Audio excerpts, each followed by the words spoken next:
Hi everyone, welcome back to Investment Research. I'm Simo, your equity research analyst.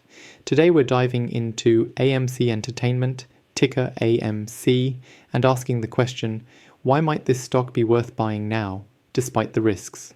I'll walk you through the market snapshot, the business model in plain English, the key recent numbers, my investment thesis, the major risks, and finally a practical recommendation you can act on. First, the market snapshot. AMC's most recent quarter, ended June 30th, 2025, delivered revenue of approximately $1.4 billion, up around 35% year over year. But at the same time, the company reported a still negative EPS, reflecting heavy leverage and legacy costs. The next earnings release is scheduled for November 5th, 2025.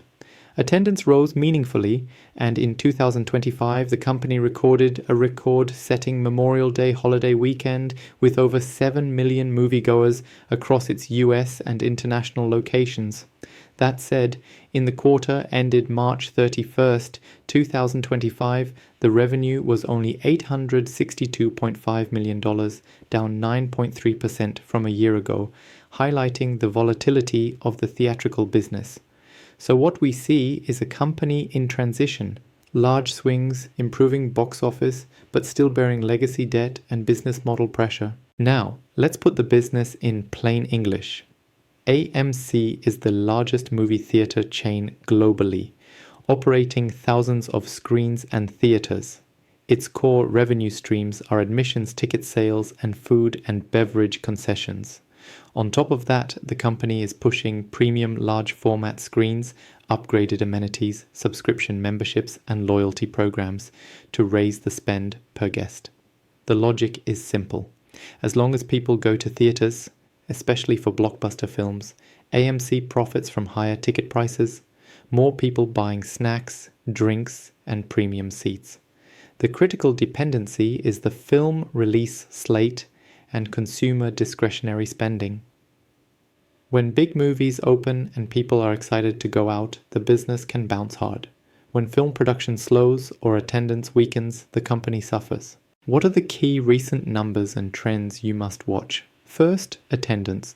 For the 2025 Memorial Day holiday period, AMC recorded the highest attended weekend this year with more than 7 million moviegoers across US and international circuits. That suggests the theatrical industry may be entering a recovery phase. Second, premium formats. AMC says its premium large format auditoriums are operating at nearly 3 times the occupancy of standard screens and commanding meaningful price premiums. Third, revenue growth. The plus 35% growth in Q2 is a strong sign of improvement. Fourth, profitability and balance sheet. The company remains unprofitable and legacy debt and capital structure are heavy. In the quarter ended March, the business still posted a decrease in revenue and a widening underlying loss. Thus, the upside is visible, but the leverage is heavy. Here's my investment thesis in plain words. I believe AMC makes sense as a speculative recovery play.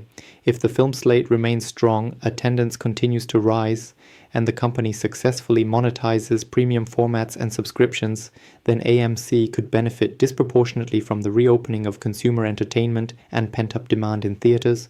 Because much of the negative narrative, pandemic hangover, industry shutdowns, has been priced in, the potential upside is meaningful. For investors willing to accept high risk and high volatility, this could be one of the better entry points into a theatrical recovery theme. However, and we must be clear, there are substantial risks. The biggest risk is content and attendance risk. If movie releases disappoint or consumers shift further to streaming, especially younger demographics, then AMC's core revenue engine weakens.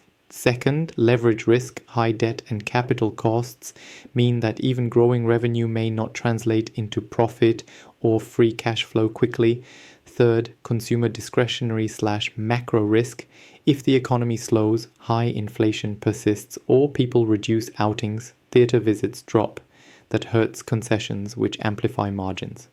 Fourth, execution risk.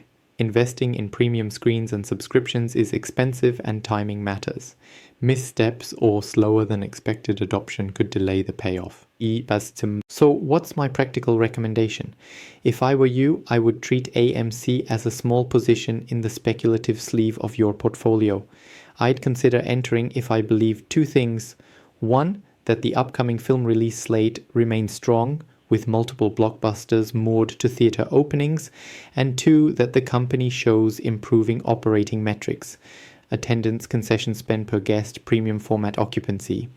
I'd size modestly, maybe a 1 to 2% allocation of your total portfolio if you are growth oriented and comfortable with risk. Entry could be layered, buy some now, some after a positive film release or strong attendance report. Set a stop loss or mental exit. For example, reduce exposure if attendance falls again, or if the next quarter shows stagnation or shrinking margins. Finally, let's talk upside. Because AMC is smaller market cap than many think in the meme name pool, the upside can be meaningful if things go well. If the company moves from mere recovery into sustainable profitability and starts converting attendance into free cash flow, multiples could expand meaningfully. In a good scenario, I can imagine the stock doubling or more from current levels if the story of theatre revival becomes mainstream. But I emphasize, this is a high-risk, high-reward play, not a safe dividend and not a defensive asset. In conclusion, AMC Entertainment is not for everyone, but for those who believe in a rebound of theatrical content, strong film slates, and rising consumer entertainment spending. It presents an interesting speculative opportunity. You must watch the film calendars, monitor attendance trends, check concession spend and premium format performance, and keep liquidity and exit plans ready. I'll be monitoring this company closely, and I'll report back when the quarterly results drop or when major film releases move performance. Thanks for joining me. I'm Simo from Investment Research. If you found this useful, please like and subscribe, and leave your questions below about the metrics you want me to model next.